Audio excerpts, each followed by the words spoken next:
Warga yang terdampak banjir di Kabupaten Pidi harapkan perhatian dari pemerintah. Di antaranya warga Gampong Palung, Kecamatan Gelumpang Baru yang mengharapkan bantuan masa panik dapat segera diberikan.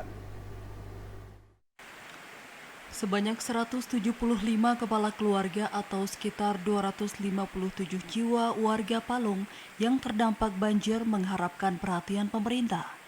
Di mana sejak dilanda banjir hingga hari keempat, para warga mengaku belum mendapat bantuan. Diketahui sebanyak 95% rumah di Kampung Palung terendam banjir. Menurut informasi, bantuan masa panik yang diberikan Dinas Sosial telah disalurkan bagi sebagian warga. Sementara Muhammad, Kepala Lorong Kampung Palung, mengharapkan warganya agar segera mendapatkan perhatian pemerintah. Jumlah kakak semua 175 kakak yang terdampak banjir 95%. Ketinggian air di dalam rumah sampai 60 cm lah. Ada yang lebih, kadang-kadang ada rumah yang miyup lebih dalam iya.